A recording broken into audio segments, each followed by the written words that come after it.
All right, well, we've hit critical mass, so let's begin. I'm Steve Orlins, President of the National Committee on U.S.-China Relations.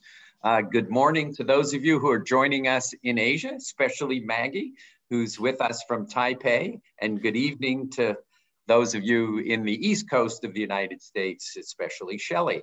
Over the last few months, we've been talking at the committee more and more about Taiwan. And it's becoming a more important, well, it's always been important, but it's actually increasing importance in the dialogue between the US and Taiwan, the US and China. So we're thinking we needed to do a program, and we needed to find two of the greatest experts that exist who are Americans on this subject.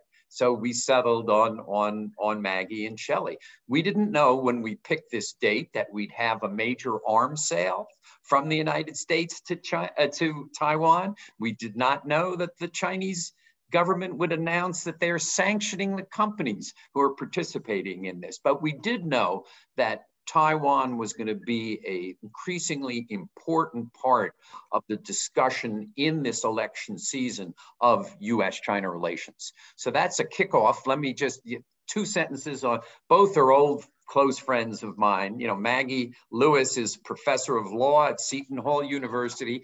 As I said, she's joining us from Taipei, where she's spending this academic year as a visiting scholar at the Judges Academy. You're going to have to tell me what that is. And a visiting professor at Academic Sinica.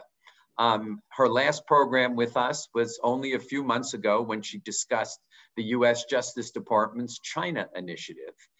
Shelley Rigger, I feel we've turned to her all the time when we have Taiwan questions, is the Brown Professor of East Asian Politics at Davidson College, author of several books in Taiwan. And last year, she was a Fulbright scholar, senior scholar, based in Taipei, where she worked on a study of Taiwan's contribution to the PRC's economic takeoff and a study of Taiwanese youth. And I hope we can talk about that also in the course of this conversation. Two of the great experts that exist in the United States, even when they're in Taiwan. So let's start off with Maggie, who's going to, of course, she's 8,000 miles away, talk about the view in the United States of the role Taiwan is playing today. Well, thanks, Steve, and thanks to Margot and Bernice and Erica and the whole team. It's always great to be able to do these programs with you. And yes, and I feel like I have the flowers to prove that I'm in Taiwan, because there's no way I could keep these alive if I was in the United States. But I am going to speak a little bit about the external view, which may seem counterintuitive because I'm here, but that's in part because I'm hot off the presses and quite literally printed at 7-Eleven, because anyone who's been to Taiwan knows you do everything at 7-Eleven. I was just on the task force for the Center for Strategic and International Studies towards a stronger US-Taiwan relationship, task force chaired by Bonnie Glaser, Mike Green, and Richard Bush, and it's available on their website, and I highly recommend it, not just because I worked on it, but I do want to make clear I'm not presenting the report today. Everything I say is my opinion, but I think it's very timely that we got the report out to look at many facets of the US-Taiwan relationship, everything from defense and security to the economic relationship to how the US can support Taiwan in its quest to get some international space, at least not have it keep contracting. And I realized in preparing for this webinar that it was actually December of 2016 when I was at a public intellectual program refresher, a PIP refresher in DC, that it had just been the phone call, right? When Tsai and Trump had the phone call. And in fact, some representatives from TechRo came, and I think their heads were still spinning a bit. And we now know that it was not a call that was vetted and considered in sort of the normal way something of that significance would be vetted and considered. But in hindsight, we also know that this is very indicative of what we've seen with the Trump administration since that time. That the normal... I should interrupt, by the way, just in saying that the Public Intellectuals Program is a program of the National Committee where we find the young, great China scholars throughout the United States, and we make them public intellectuals. And Maggie is cohort, which cohort were you? 2. So an early cohort. And of course, I should add that Shelley was a long-term board member of the National Committee. So both have long and close connections to the committee. Go ahead, sorry. Yes, no, and thank you. I love all PIPs, but my cohort is particularly near and dear to me. So, so I think at that time it was quite shocking that this phone call had occurred. And now we're seeing that, in that several years that the Trump administration has been very supportive of Taiwan. And Shelley will speak a little about what that means domestically in Taiwan. We've seen high-level visits. Secretary Azar, Undersecretary of State Krach came to Lee Teng-hui's funeral. Of course, the arms sales, not just the most recent, but we've seen a series of arms sales. We've seen rhetoric that's very much about that we have a strong U.S.-Taiwan relationship. It's getting stronger. And so the relationship, although it is still, of course, unofficial, but it is a robust, unofficial relationship and on a trajectory to inch even closer to looking even more formal. And even the physical presence here, the AIT, the U.S. presence in Taiwan, that building, the complex was finished before Trump, or it was on its way to being finished. But I think even having a physical presence in Taiwan that looks that much more like a new, big, impressive embassy is just one more way that we see that relationship being stronger. Now, I think though, even if it is Trump for another 4 years, that it's hard to say what we've seen to date with Trump is what we'll see going forward with Trump. Because if there's anything we've learned, it's that he is transactional and mercurial, and I'm being kind there, in nature, and that I don't think there is a set policy that would necessarily continue for his second term. And also, given the churn that we've seen in his advisors over his first term, who knows? We had Bolton for a while, Pottinger's been throughout, but who knows who's going to be advising him on Taiwan if there was a second term. So I'm hesitant to say what we see today with Trump's view towards Taiwan is necessarily going to continue. With Biden, we haven't had a set game plan. Sort of these are his 4 points or 5 points on Taiwan.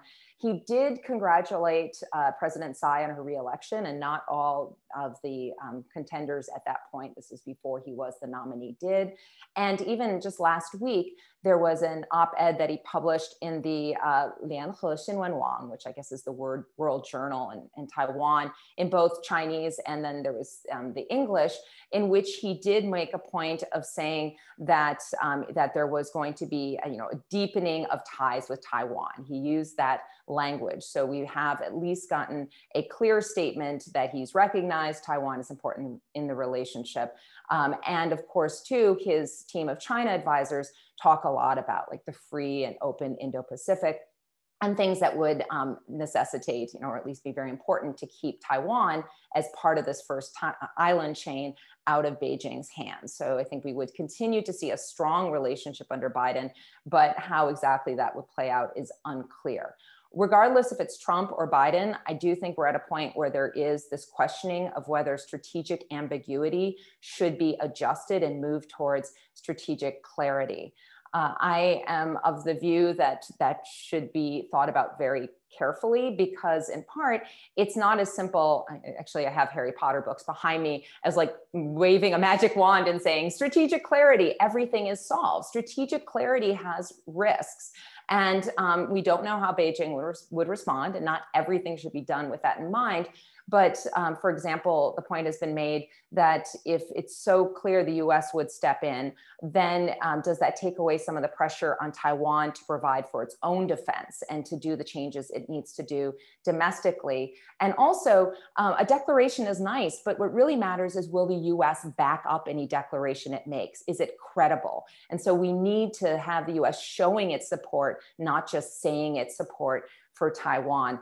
A couple other points. I know time is short. I think of course, it's not just about the president. We've seen a lot of action in Congress. For example, we just saw bipartisan Senators Merkley and Rubio introducing the Taiwan Relations Reinforcement Act, adding an R in there. We have a lot of support in Congress. Personally, I would love to see it not just be sort of the traditional supporters, the Rubios, Cruz, Yohos, but some of the younger generation in Congress. I want the AOCs, I want the Bookers. And I think one thing that needs to be thought about is how to diversify support beyond some of the more traditional friends of Taiwan. I think work needs to be done to educate Americans about the importance of Taiwan, not just strategically the positioning in the Indo-Pacific, but what is TSMC, the largest company that most Americans have never heard of, how important semiconductors are, not just economically, but as a matter of national security going forward. And also just the democracy and values. And I know that the US is not going to come to the aid of Taiwan just because of democracy. I would love that to be the case.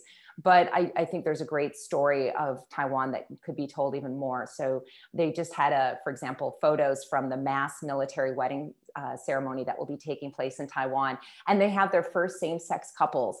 And it's all over Twitter, this lesbian couple. And I dare people to see this photo and not smile because they just look so joyful. And one is wearing her military uniform. And there's a really great story about Taiwan and democracy and values. And we're seeing Taiwan up its game with that sort of soft power. We've got Bi Kim Hsiao now as the representative in DC, who I think is a fantastic choice to bridge make some bridges with new people who haven't paid attention to Taiwan before. Encourage people to look at Kolis Yotaka. She's the executive UN presidential spokesperson who's got quite a good Twitter game, a little bit of sass. And so we're seeing a very different, I think, sort of messaging. And just finally, on the China side, I wish I knew what Xi Jinping was thinking, right? What are the chances of an invasion? I am not a military person. I would recommend Philip Saunders, who was on the task force. He recently was on a panel for the Hoover Institute, and he goes through the various options that the PLA would have: invasions, airstrikes, blockades, and does a good job of breaking down that each of those options, even combined, has risks. And so if Xi Jinping wanted to act soon, that would come with some significant risks. So I think the chances of some sort of military intervention are higher a little bit further down the road as the PLA becomes even stronger. That said, the more unstable the US, the more is that there are opportunities perhaps for Beijing. And we can't forget that Deng brought back Hong Kong and that there is a personal legacy too of Xi Jinping. And I wish I knew how much that was playing into his thinking, but I'm aware it is there. Last but not least, it was just Double 10 Day here a few weeks ago, which is the National Day. And I would point out that it was the first time I've seen it framed, at least by some of the techos in the US and the Taiwan's government's presence, more as the birthday of Taiwan. There was one tweet that was like the 109th birthday of Taiwan, which I found really interesting because when the Wuchang uprising happened in Wuhan in 1911, it had nothing to do with Taiwan. It was overthrowing the Qing dynasty. But it's really interesting to see how Taiwan is more and more in the forefront, and the Republic of China and that framing of the ROC Taiwan is becoming ROC in smaller font, quite literally on the passport, and the Taiwan in bigger font. So even though there's not a formal declaration of independence under the name of Taiwan, we are seeing Taiwan very much in the forefront, and the more traditional Republic of China framing receding into the background even more. So with that, I'll pass it over to Shelley. All right. What's left? Not much, but let me say a little bit. Since the division of labor that Maggie and I worked out was that since she was in Taiwan and I was in the US, I would talk about what's going on in Taiwan and she would talk about what's going on in the US and China a bit more. But indeed, you've already covered, and very well, a lot of the developments in Taiwan. And I would also recommend to everyone the Brookings CSIS report, which is really excellent, and the policy guidance that they're offering makes a lot of sense to me. So I hope that it will get some traction and people will read it. I was not on the task force, so I am a neutral recommender here. I have no particular interest in it other than that I think something of such good quality should get some circulation. If the US election was happening tomorrow and it was happening in Taiwan, I am pretty confident that Donald Trump would win by a landslide. Right? The man is really popular in Taiwan, especially with ordinary people, with the general public, and especially with people who are on what we would call the green end of the political spectrum. That is to say, the more Taiwan identified, so the people who lean away from that ROC framing and more lean into the Taiwan framing of their own identity and the status of the place that they live. People who are more inclined to vote for the DPP, President Tsai's party, and to support bolder moves against Beijing. These folks are really very enamored of Donald Trump. And it's been interesting to watch how the US election has been portrayed in different parts of Taiwan's media. So what we would call the green media has gone very heavy on the whole Hunter Biden New York Post, what so-called expose, right? And the blue media has been much more restrained in reporting on a lot of the more controversial aspects of the Trump campaign. And so it might be worth taking a moment to think about why that is and what the implications of the fact that we are now on the cusp of finally actually having this election. It's not happening tomorrow and it's not happening in Taiwan, but it's happening pretty soon. And then it will be over with mostly.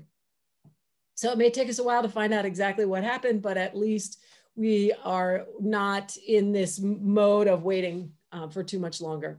So why are so many people in Taiwan so enamored of Donald Trump? It starts with the phone call that Maggie mentioned, which took place in December of 2016. So after the election, but before Trump's inauguration, in which Trump was brought by some of his advisors to an interesting choice, a choice that previous US presidents-elect had not made, which was to establish some rapport with the Taiwanese president before actually taking office and going behind the kind of veil of separation that the US has maintained between its highest level officials and Taiwan's high level officials since 1979. And I think there were probably a lot of good reasons for doing this, but the problem was that the phone call itself was publicized immediately. Actually, it was on the daily list of things that Trump had done that day, along with all the other phone calls that he made, as if it were not something particularly interesting, almost as if the staff had not really recognized that it would be controversial. And when the US media immediately picked up on it and began to ask questions, and almost within hours, Trump was kind of retreating from the phone call. He said, she called me, so he threw the responsibility or blame, however you want to see it, for the phone call back onto President Tsai. And then he tweeted again and kind of connected Taiwan to other issues in US-China relations. So from the very beginning, even before Trump was actually president, we could already see this odd sort of pattern of, on the one hand, reaching out to Taiwan and trying to bolster the relationship between the US and Taiwan, and on the other hand, trying to kind of pacify Beijing and placate those who called into question either the wisdom from the US point of view or the correctness in terms of US-China relation, as people in Beijing did. You know, he's kind of trying to play both sides. And that has been the pattern ever since, right?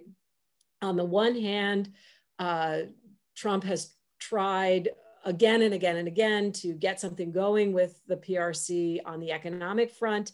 As recently as February, he was still cultivating good relations with Xi Jinping, complimenting Xi Jinping on the response to the coronavirus epidemic in China and so on.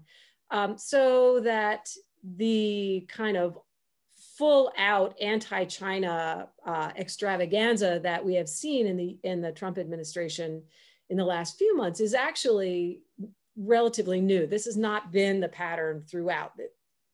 The pattern up to now has been a kind of vacillation between seeking better relations with China in the hope of getting some kind of an economic deal and trying to appear tough on China. Well, in Taiwan, only one, when the pendulum swings to the more pro or more conciliatory side, it sort of swings out of the picture and nobody in Taiwan sees it. And then when it swings to the, we don't like China, you know, we're gonna deepen our relations with Taiwan, that's front and center. So a lot of folks in Taiwan have really become pretty convinced that Donald Trump's presidency is a window of opportunity for Taiwan to advance its status in the world and to potentially even kind of bust a move and go for broke, to just use two cliches in a row, and see if it is possible to actually change the status quo in terms of Taiwan's status in a really serious way. And so I think what we have seen in US-Taiwan relations over the last 4 years is President Tsai working very hard to simultaneously appear and to genuinely be grateful for all of the substantive progress that has really been made in US-Taiwan relations, and at the same time to avoid being pulled into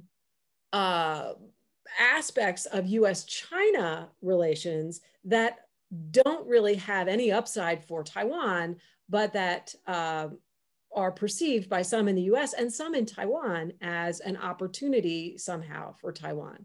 So this has been a very sensitive balancing act for President Tsai from the beginning. And while there are lots of people, I got the meanest email of my life the other day from a woman saying, "How dare I suggest that people in Taiwan should not support Donald Trump 110%. You know, it was like, I got a troll, I must be famous. But, you know, there are a lot of people in Taiwan who just feel like if Trump is not reelected, the window of opportunity will close forever. And they are putting enormous pressure on to keep that window open or to get Tsai Ing-wen to jump through it. So we are in a pretty perilous moment. I think the PRC perceives the peril in the moment. It sees the possibility of a surprise either from Taiwan or from the US or both. And it has all of its spines fully erect to deter anybody from thinking that the window is actually really open. So I think the next few months, the next couple of months are dicey, but beyond that, it will really depend largely on the outcome of the US election, whether we kind of continue on this rocky road or move towards something that, while it may not be as exciting for Taiwan, may be a little bit more predictable and level. So I'm gonna, I know I've gone over my time, sorry, I'm looking forward to the questions. Both great foundation for the discussion. Shelley, substantive progress. Talk about the substantive progress in US-Taiwan relations over the last 3.5 years.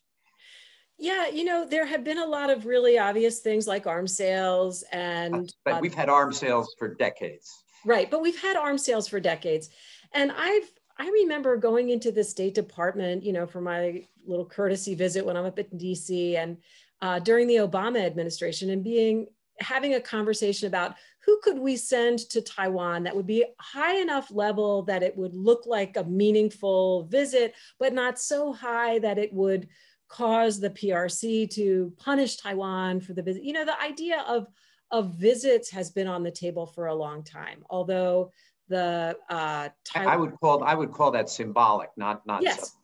Right, exactly. And so that is substantive. What's substantive progress? Right, that's symbolic. Where the substantive progress is on things like real military cooperation.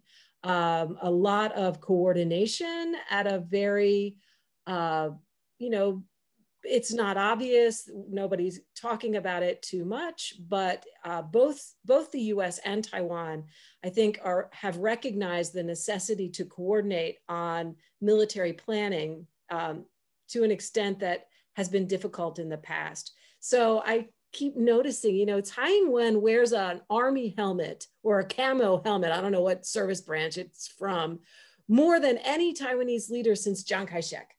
You know, the woman is out at military bases once a week. Why is she doing that? Because she's trying to send the message to her nation. You guys, we have a military problem and we have to be ready to take it on. We have to be ready to sacrifice for the things that we value. And I think that that is very much part of US-Taiwan relations, where the US is saying, you know, we want to help, we are committed, but we can't help you if you don't help yourself. So the substantive progress you think is in closer military coordination? So closer military coordination. Also, though, the level of kind of diplomatic cooperation and the visibility of AIT. Maggie mentioned the building, but also the personnel in AIT are out about, they're on social media, they're out in the society. Those are, okay. But then the other big thing is economic. And here's where the substance is coming from one side, but not so much from the other yet, right? So throughout the Trump administration, one of the major critiques from people like Richard Bush has been, you know, you talk a good game about taking care of Taiwan or, you know, elevating our relationship, but what Taiwan really needs is something to break down its economic isolation and marginalization. And where is the US on that? What about some kind of bilateral economic agreement between the US and Taiwan? And the answer has always been, as it was in the Ma administration as well, you know, we have this beef and pork problem. The Taiwanese don't want to import US beef and pork because the US doesn't want to stop using this agricultural chemical, and Taiwan won't set a standard for the minimal amount of the agricultural chemical, and blah, blah, blah. This went on for a really long time and it seemed quite intractable. And then in August, Tsai Ing-wen said, we will set a standard. We will import US beef and pork. We will not continue to fight this particular battle. So the obvious next step was for the US to step up and say, well, that's excellent, because now we can begin to talk about a bilateral economic agreement of some kind. And that has really not happened. So again, you know, this is what I'm talking about. This administration seems hot to trot on some dimensions, but then on the thing that I think most of us believe Taiwan needs the most, which is economic, sort of consolidating its economic position, even after the logjam was dynamited, we're still not talking. And I would add on the bilateral trade agreement or whatever it would be, because it would require some finessing to figure out how you do that with a place that we don't have a formal diplomatic relations. But it was a lot of political capital for President Tsai to say that about beef and pork. That is a big issue here. That's a big deal, big issue. And my understanding too is that a lot of this has to do on the US side with USTR and Lighthizer, who just has not been interested in Taiwan. Congress has written letters saying, get on this USTR. And it strikes me that part of it is just particularly within USTR and how, you know, they're just not interested in pushing this forward. And so this is really important. Taiwan is the US's 10th, 11th largest trading partner, depending on the year and how you calculate it. One thing too, also on the substance, my sense is that AIT has been much more robust in using the GCTF, the Global Cooperation Training Framework, which was in place before Trump, and a way to have meetings on everything from sort of, issues about intellectual property to like women's empowerment. And they're using this sort of training framework for meetings and using it I think in a more robust way, and talking more about using it in a multilateral way. So one thing too I find interesting, and that might be, important distinction between Trump versus Biden is, Trump has done an excellent job of alienating all sorts of US traditional allies, whereas my hope and sense is that Biden is much more interested in rebuilding those multilateral ties, which I think is really good for Taiwan, because of course Taiwan's and its security is important to for Japan, for other countries in the region. And we're seeing too some really interesting movement on Taiwan-India relations, which wasn't really in play before. So the more that I think we could have the US serving as the node to connect Taiwan into a more of a multilateral web of support, instead of just saying it's all about Beijing, DC, Taipei, that would be good for Taiwan. Do you think these visits that we've seen, Azar was the most senior cabinet official who's visited Taiwan since we established diplomatic relations with China. And then we had Krach, who was the highest State Department official. Are these good for the people of Taiwan? Do you suggest to the State Department that they should be doing this? I'll let Shelley start because she has had more conversations about who to send. Yeah, I mean, I thought, yes, they are good for the people of Taiwan in the sense that they are very comforting and reassuring, right? And when the level of the visitor is higher, people in Taiwan understand that, they're aware, they may even overemphasize it a little bit. So yes, they bolster the morale of people whose morale is important if the US is going to have some kind of security commitment, right? So it's really important that Taiwanese not give up on themselves if the US is not ready to give up on them. So they are morale boosters. And the PRC's response was not, the thing that you always worry about is that that Taiwan will get punished for an action that the US takes, and that the punishment will not be worth the benefit that they derive. But I would say in those cases, the PRC is kind of, it's turning the screw a little bit more every day on Taiwan. And it doesn't seem to matter that much what the US is doing. The screw turning is a kind of, it seems to be a little bit more on autopilot and a little bit less an automatic response to something the US is doing. On the other hand, it's just weird. The US is in the middle of the biggest domestic policy failure since the Civil War, and we send the guy who's in charge of that to Taiwan. It's just a little strange. Yes. I don't always understand the coordination, and that's to. But let me ask Maggie about USTR, right? It's the State Department and the Pentagon seem really pro-Taiwan. USTR could not care less. Where's the coordination? Maggie, because you talked about international space. Doesn't it strike you that these visits make it impossible for the mainland to revert back to the Maing-Zhou period when they allowed Taiwan more international space? Aren't these related in your minds? And part of it is it's hard to do a regression analysis and hold certain factors constant, because yes, Ma and Xi Jinping met, but I would say the Ma, the Xi Jinping of 2015 is different than the Xi Jinping also of 2020, and sort of how his power consolidation and how repressive the PRC is today. And so there's a lot of different factors in play here. So I don't know if it's a direct causal relationship, but it was interesting to be here for the Azar visit because, first of all, people I know were like, wait a minute, he's not quarantining for the 15 nights, which is what it's supposed to be.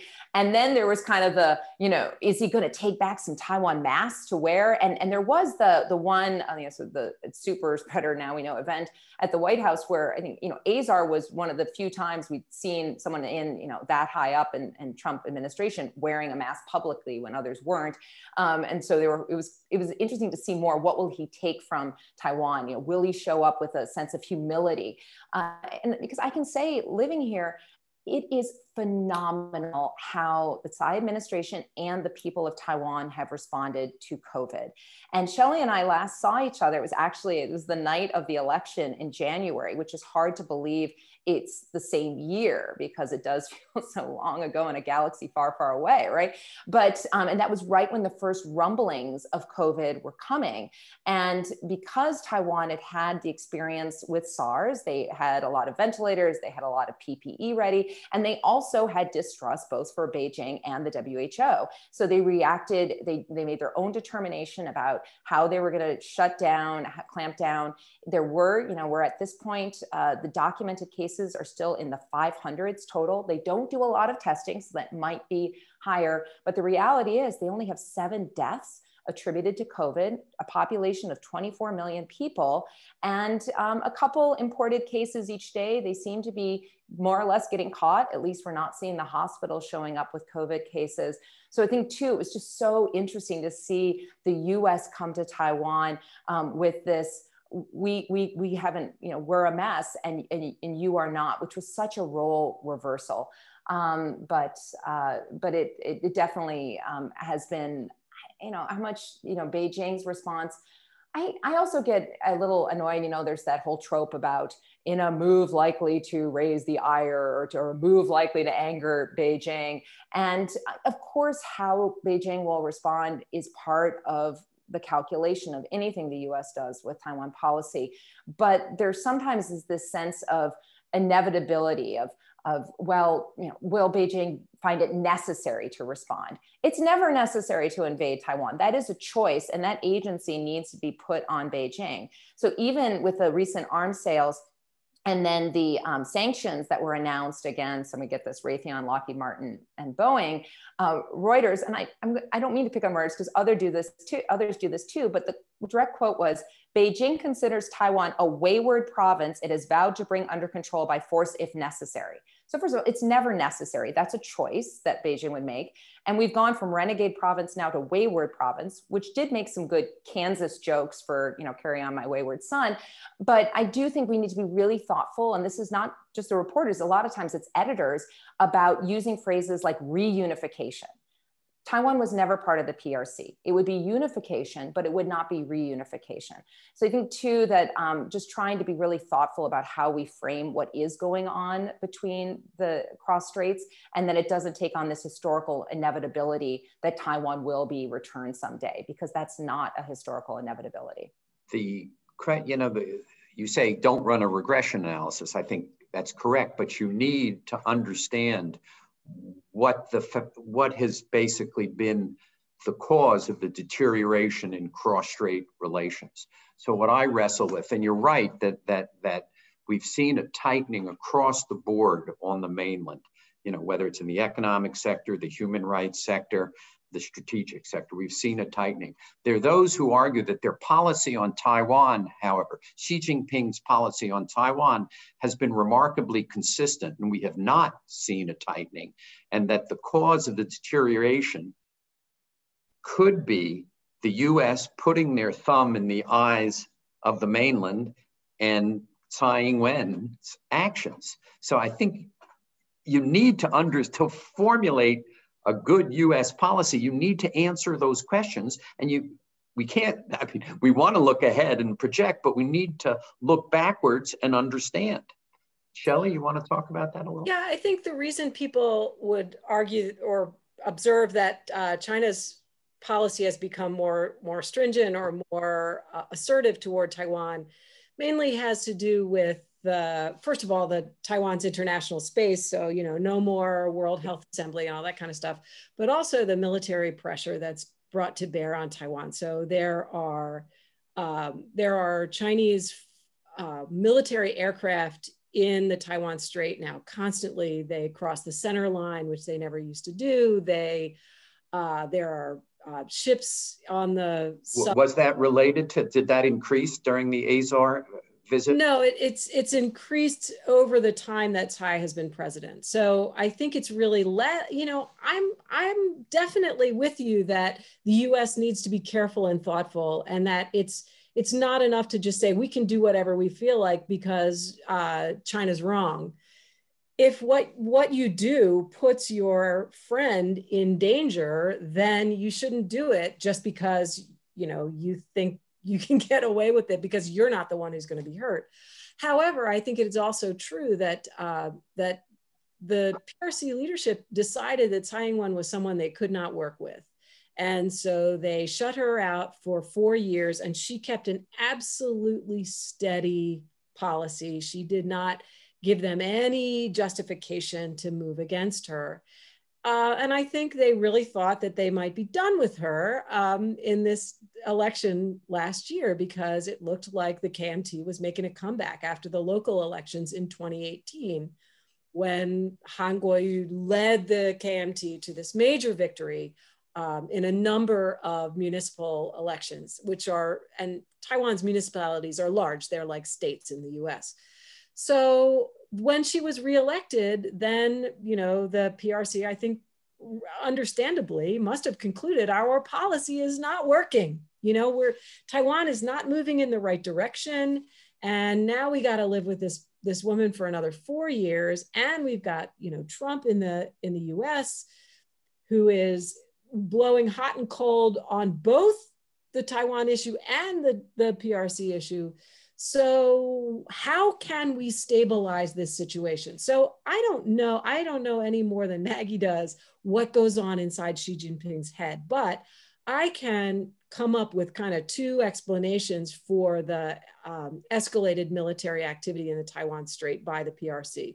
One possible explanation is that they are getting ready for action.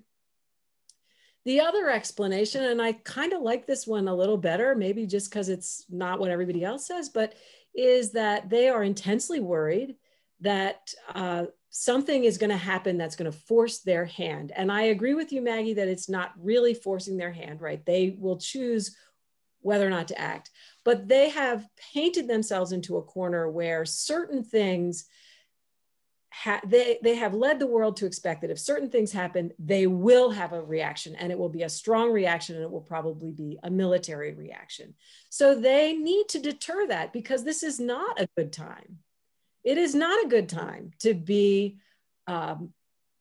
What are some of those actions that would be a red line? So would a Secretary of State visit to Taiwan create a crisis? Would a destroyer visit to Kaohsiung create a crisis? I don't know that the U.S. is capable of actually prompting the invasion scenario, but it is certainly capable. There are things the U.S. could do, like a Secretary of State visit. That would be extremely inflammatory. I think an invasion is so unlikely we can take it off the table. The consequences for China are so severe that the whole system risks imploding. But there are many steps. That's why I call it a crisis. Yeah. That it could provoke a real crisis, which could take a lot of different forms. So I think that's a more kind of realistic way to think about what would be coming down the road. So what if a destroyer visits Kaohsiung, or an aircraft carrier visits Kaohsiung? What do you think happens? Well, so 2 points on this. I want to be very clear that just getting stronger in the US-Taiwan relationship is not necessarily better. It's not like Spinal Tap, this one goes up to 11. Let's just keep making it louder, right? I think this is a situation where there needs to be careful calibration, and strategic ambiguity should be discussed, right? That phrase, that construct has been there for a long time, and it's always been a little ambiguous what we even meant by that. So I think it's good that we're seeing debates in Foreign Affairs magazine and amongst different think tanks about what should be done. That needs to happen, that we are at a juncture where there is some rethinking that should occur. one thing I'm worried about is I was recently listening to a great podcast series out of Georgetown. It's like the US-China Dialogue podcast, but they're talking to people who are former government officials. And they spoke with, and one of the episodes is with Admiral or Ambassador Preer about the EP3 incident in 2001. And he's a naval aviator. It was interesting that he was the one who was in Beijing when we had this collision between a US and a PLA jet. And of course, the fighter pilot, he died, and our crew was taken in, and it was a diplomatic crisis, right? And two things. So one thing piece of advice he got was when the Chinese officials would come out with very strong rhetoric to begin with, you had to find a way to help them to get down that ladder, to get them to go from that point, kind of like right now, as Shelley was saying, there's a lot of activity in the Strait. How do you get so you can walk down that ladder, give them a way down the ladder? And the other thing was that at that point, they were able to find some nodes, some ways to communicate. And I worry that if something did go bump in the night around in the Strait, that right now, are there people on both sides in DC and Beijing who could communicate effectively, that could actually have it so, you know, the crew would be safely returned and there would be some kind of apology and that moment would pass. So I'm not as worried about Xi Jinping actually saying, let's invade tomorrow. I'm more worried about an inadvertent ship gets hit, a plane gets hit, and then we don't have the mechanisms in place to stop escalation. Shelley, it sounds like Maggie thinks strategic ambiguity has outlived its usefulness. Is that no? I'm not saying. I'm thinking it should be thought about, because also I don't think necessarily everyone who says strategic ambiguity, it's kind of like saying status quo, is completely talking about the same thing. No, and you know, even in the one China policy, in the policy world, people are pretty clear on what the ambiguity is about. Shelley, do you have a view of that? Yeah, I think if you're gonna change strategic ambiguity, you better do it in a way that is 100% credible, because it's a thing that you can do only once. You know, you can only say that one time. And honestly, if it comes out in a tweet, you've thrown away an incredibly valuable and powerful rhetorical and declaratory policy tool, and it has zero credibility. Yeah. You know, the idea that this administration would walk away from strategic ambiguity, when I don't think the PRC has any conviction that Trump's word is worth much, and that the deliberation underlying such a decision would be entirely untransparent. So did this happen as the result of a process within the government, or is this just another thing that he's tweeting? Like no one would know. And so I think if the next administration wants to alter this policy, they should think it through the way Maggie is recommending. But right now it would have no credibility, and it would be throwing away a bargaining chip that might have real value in the future, but has no value today. Yeah. Yeah, and I just to be clear, I'm not saying throw out the window. Like even look at Stilwell's speech this summer when the cables were released that hadn't previously been released about like the 6 assurances. It's saying we're not getting rid of it, but within the bounds of strategic ambiguity, we can have an even stronger relationship between the US and Taiwan. We have not hit the bounds of what can be done within an unofficial relationship. So even discussing, you know, how cozy can it be? And you have things now, which I was a little worried, like when Representative Shao changed her Twitter profile to Ambassador Shao, and she's like, well, I'm the de facto ambassador. They call me that. That what got my kind of like, wait a minute here. Is this a smart move to start using ambassador even in social media, which is of course not official. So I'm hesitant, but it's out there. You look at like Quincy Institute has very different views than some other think tanks, and we need to find fora to have debates about what is U.S. policy. Yeah, towards Taiwan. That's what we're doing tonight. I mean, I guess I've been living, working, and studying in Taiwan now for 48 years. And 48 years ago, when I went there, it was a totally different place than what it is today. And I would say US policy towards Taiwan is one of the great policies we've ever had. that we've allowed a place which was an authoritarian, rather poor place when I was a student there, to something which is a bustling, vibrant democracy. And the idea that we should be, when we have foreign policies that are disastrous, we have foreign policies that have killed people, we have foreign policies that take the poor people of the world and send them deeper into poverty. And we have one that's actually worked. And what the think tank world is talking about today, and what the administration is talking about today, taking this policy, which has created an amazing, helped create an amazing place, and we're going to tear it down. We're going to talk about tearing it down. I know where I am on that one, and it's certainly not to change a policy that has fostered an amazingly successful place, and to change it and take the risks that entails. And I would ask Shelley, are the people in Taiwan and their is there data that supports the support of that supports Trump? Are there polling that shows that this is the case, or is this more anecdotal?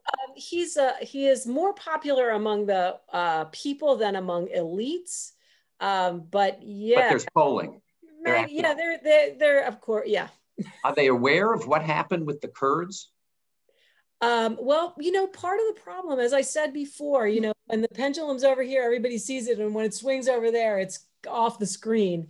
Taiwan's media can be really parochial and insular. And so international news is often very Taiwan focused. It's there's got to be a joke about this, but like that old headline joke, if New York City was blown up in a nuclear war, the headline in the Boston Globe would be "Hub Man Killed in Blast," because there was one guy from Boston in Times Square who got blown up. And that's what the Taiwan media is like. So no, I don't think most people have any idea. They don't even have any idea oftentimes what else the Trump administration has said and done about China. They focus on those actions and words that directly address Taiwan itself. Yeah. I mean, what is the single greatest protector of Taiwan? What do you think is the single greatest protector of Taiwan? I think right now, the single greatest protector of Taiwan is the realization in Beijing that there is no easy way to solve this problem, and that China has other problems that are in a real sense, not in a sort of ideological or ideational way, but in a like put your pants and shoes on every day kind of way, infinitely more serious and important to the survival of the Chinese Communist Party system than the Taiwan issue. Like Taiwan is boxed in; it's not going anywhere. They can't declare independence. B. Kim can put ambassador on her business card, but nobody's going to recognize Taiwan. And actually, the fact that it's starting to look like maybe Taiwan is getting a little bit more love from the international community may alter that a little bit. But compared to the deep social and economic tasks of management that the PRC has, Taiwan it can't be number one on the list. And I also think the crisis in Hong Kong has been illustrative of just how difficult it is to get people to do what you want, right? Hong Kong, the leadership in Hong Kong was on board with Beijing's long-term plan for Hong Kong. The business class in Hong Kong was on board, with a minimal number of exceptions, with Beijing's long-term plan. The law enforcement apparatus in Hong Kong was, after a couple of months of being hung out to dry by the Hong Kong government and forced into an impossible confrontation with their own people, they were on board. So, and still, it was incredibly difficult to bring Hong Kong to heel, and it is not over yet.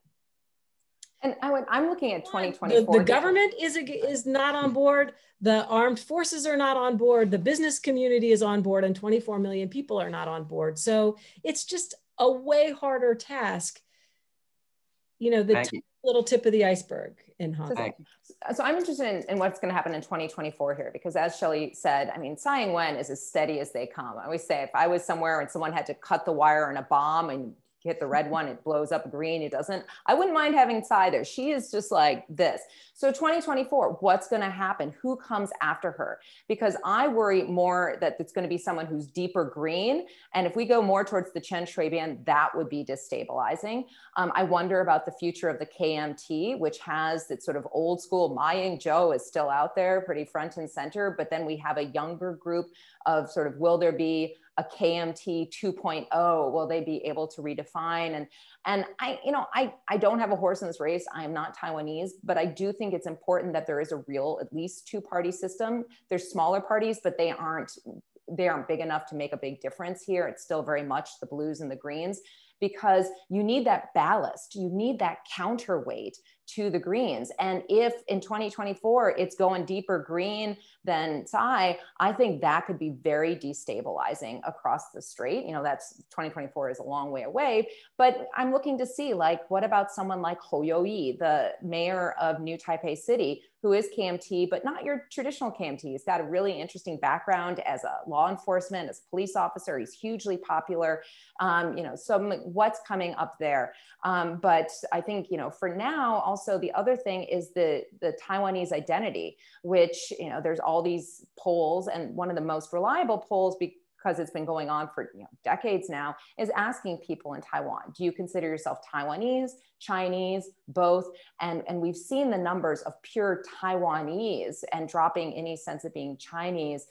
That's the Taiwanese numbers are going up and up and up, which of course also makes it so that, on one hand, Xi Jinping might say, well, want to intervene before they go even higher, but it also raises the stakes for exactly what Shelley was saying, that people, the more they feel like they're Taiwanese, the more they might be really likely to resist in a very serious way. But that's when we need people who are more the behavior psychologists about how do people react when they face raids or when they face a blockade.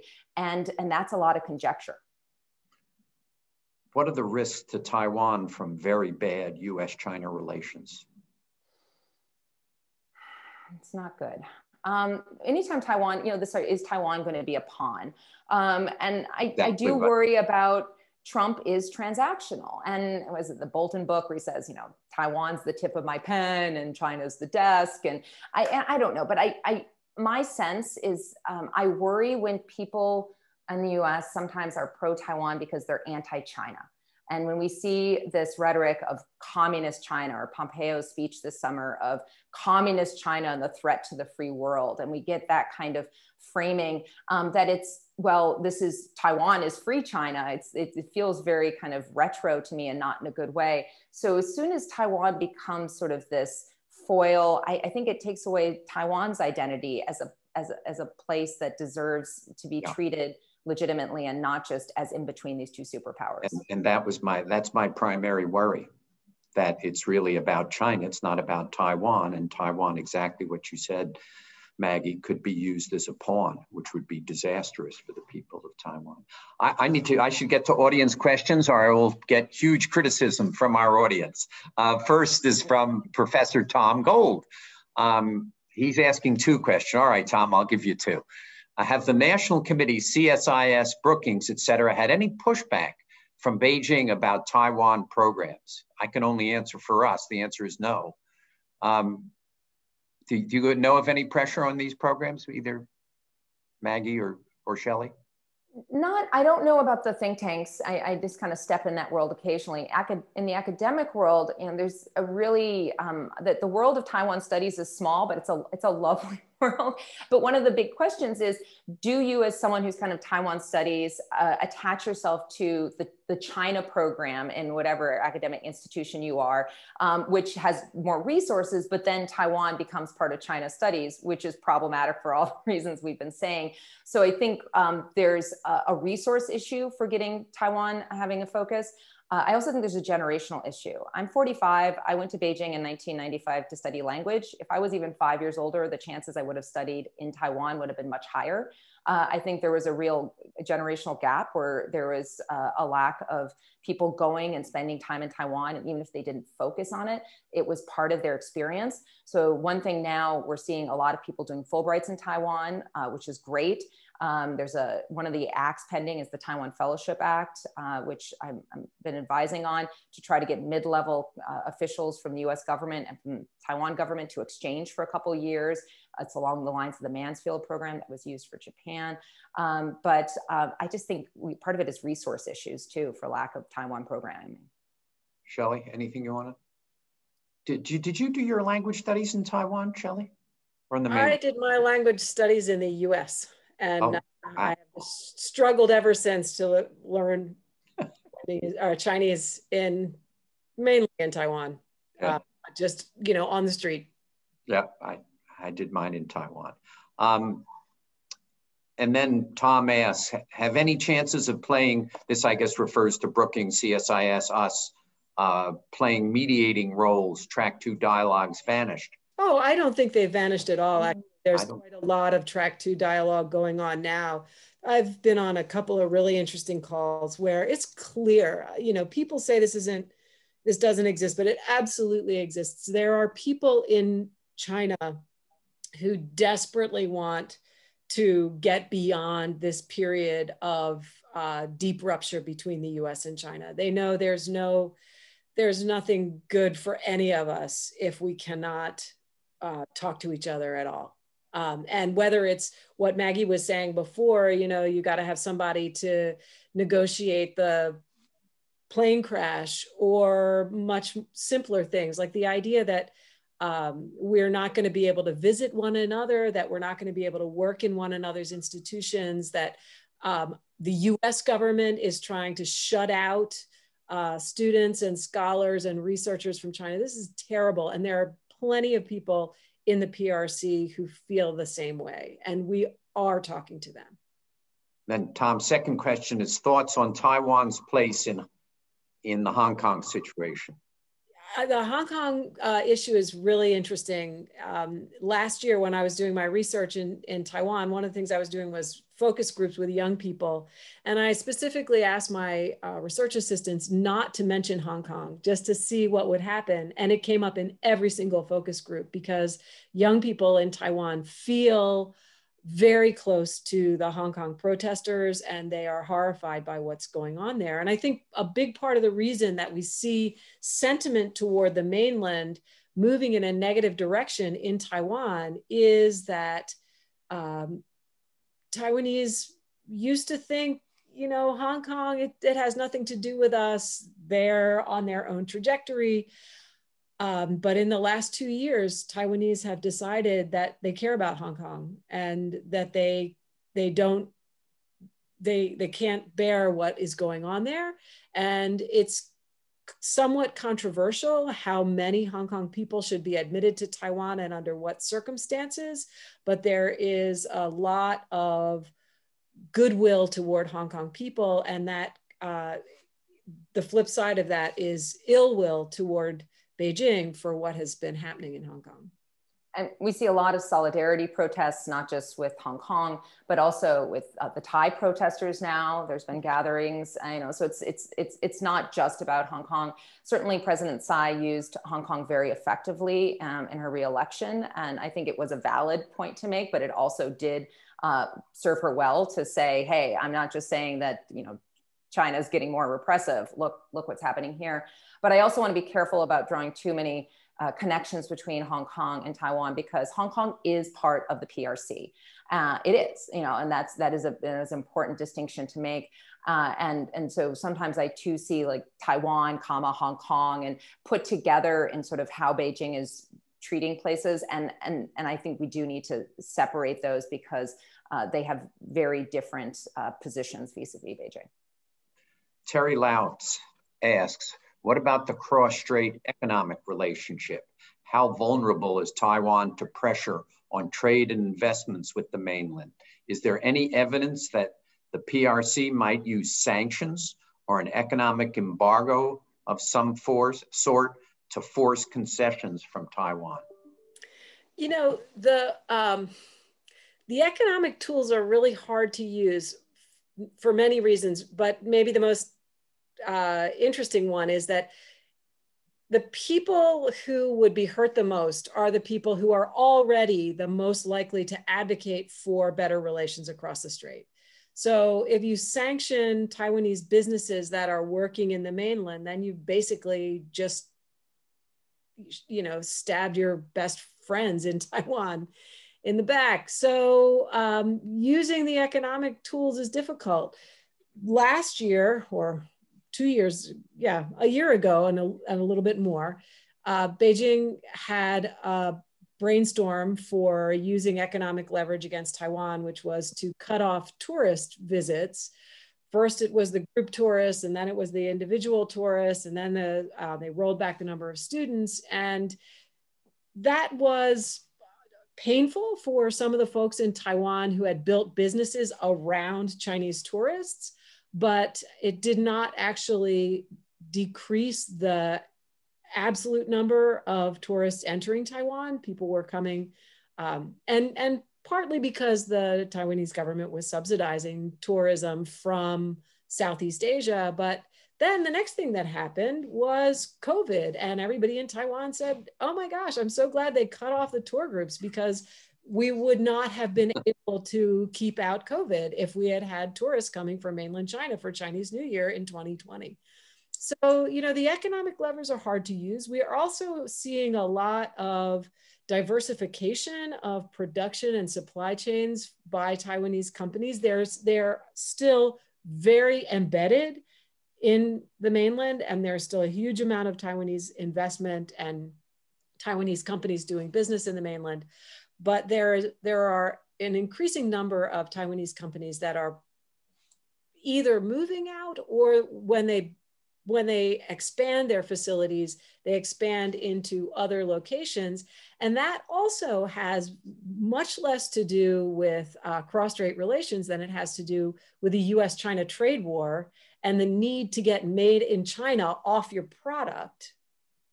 And, but it also has to do with the fact that after almost 30 years of giving Taiwanese businesses all kinds of incentives to go into China, the PRC is now trying to indigenize its own economy and replace foreign investors and imported components with domestic content. So the Taiwanese companies don't get the cushy deals that they used to get, and they can sometimes find a better opportunity someplace else. So there's this kind of convergence of factors that seem to be by no means eliminating the economic element, but reducing the acceleration, at least, of the economic piece. And the US can also play into this, or is playing into this, with respect, for example, semiconductors, and saying, TSMC, we don't want you selling to Huawei or whoever. And so there's definitely a component there when it becomes to more strategic industries. And I think that'll be an interesting space to watch. Good policy to restrict TSMC exports to the mainland? I just think, you know, this is another example of where, if you want to help another country, what do? You kneecap the company that is like over 20% of the stock exchange, you know, the index. It's unbelievable. It's unbelievable. Like, yeah. I think it's about 30% of the market cap is TSMC. And I mean, one kind of humoristic was, a friend was saying, well, if the missiles start flying, the safest place to be is next to a TSMC foundry. That's not going to get bombed. But you know, that I think, you know, what is good US policy is thinking about, you know, TSMC is supposed to build a plant in Arizona. I do think that, you know, a lot of my work right now too is on how the US is shooting itself in the foot by chasing away some of the best and brightest minds because they have PRC passports, or, you know, and I really think the US needs to think very thoughtfully about how to make it so we have an innovation economy at home. And that's not just by saying, you know, don't sell here. It's about making it so the US has stronger innovation on its own territory. Is this sanction on Lockheed, Raytheon, and Boeing's defense business. Have we seen that before? Or is this the first time that it's actually been implemented? This Chinese sanction. Yeah. Do you know? I don't know. Not recently, that's for sure. I don't know way back when in the day. I think it's I was aware of it being talked about. It's the first time that I've seen, of course, we don't know what it means. It's just said we've sanctioned a, it's this unreliable entities list. We're going to, similarly, there's talk of this unreliable entities list without specification as to who's on it and what that means. Is it going to be like our entity list? Of course, getting on our entity list is a incredibly arbitrary and capricious action where there's no transparency on that either. And we don't know how much symbol and how much substance. Like when PRC said we're not giving a visa to Marco Rubio, it's like, oh, well, I don't think he was going anyway. So, I think we're going to need some time to see how much bite there is behind this. Try and look, obviously we have an election, as we've been talking about, in 7 days. But let's look out far over the horizon. Let's try and look out 10 years from now. Thinking about where Taiwan is going, thinking about where the mainland is going, because obviously the U.S. effect is huge, but those are the two places that are going to determine the future of cross-strait relations. Try and take us out that 10 years, and what is it likely going to look like? An unfair last question. Oh, okay, so I will say that, so this task force I was on, the best we could tell, the time before this task force where there was a similar body was in 1995, hosted by CFR. And we read that report, which was a nice time capsule, right? So I think one thing that I think is so important is that we need more people asking that question, because when I say, strategic ambiguity, sure, it makes sense to always have smart people thinking about this has served us very well till today, and let's make the case that it continues to serve us well. But to do that, we need to get people really looking at these issues from a broad range of backgrounds. You need the security people talking to the people who care about civil and political rights and law, talking to the people who understand the economic side and trade. And so part of this is, I think we're at a position where we need to look out. Of course, I'm deeply invested in Taiwan. I have lots of friends here. My kids are literally right now in school here, and I'm grateful for that. And so I also hope we get more people-to-people ties, because I think that's important for the longer-term relationship, that it shouldn't just be done at the sort of high-level think tank and policy level. But if we could have a durable status quo for another decade, that strikes me as a win. But I don't know what you think, Shelley. Shelley? Yeah, I think we keep, 10 years ago, we were asking ourselves, will we have a durable status quo for another 10? And 10 years before that, we were asking ourselves, how long can this, it's coming on to years, and it's actually, we're past years and it's still going. So in some ways, I always doubt myself, because it seems to me that people in Taiwan who have who have more confidence of long-term height up to now. One thing that troubles me is that, Shelley, somehow your internet connection, it seems to have. Oh, am I breaking up? You are. And I think you told us, what we needed to know too, right, as you were breaking up. Yeah. That's right. It was either the U.S. government, the Taiwan authorities, or the mainland authorities didn't want you to be heard in your final comments. Okay, just Taiwanese youth are more negative about China than they have been previously, and it's because they know what it's like in China right now under a more repressive Xi Jinping regime. And unlike young people just a few years ago, they don't see it as a welcoming or interesting place. And that, I think, poses risks for the next 10 years. I was looking for an optimistic note to end on. That the youth is not favorably disposed towards the mainland, and the mainland youth less favorably disposed towards Taiwan. We're seeing decreasing interchange, which is not a good thing. My hope on the tourism had always been that mainland tourists would go and see what an open society and democracy looks like, and would actually affect the way that they think about their own life.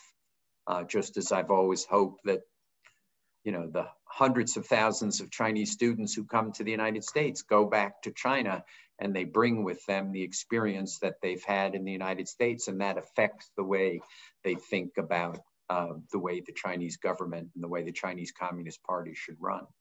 And I still believe, even though that's being restricted currently, I still believe that ultimately that will make US-China relations better, more constructive. And to me, the greatest support for a vibrant Taiwan is constructive US-China relations, that if our relationship with the mainland government is strong, that provides enormous amounts of protection for Taiwan. And to the extent it deteriorates and it becomes a pawn in a deteriorating US-China relationship, there is enormous risk for the people on Taiwan. And that's what, that's deeply worrying to me.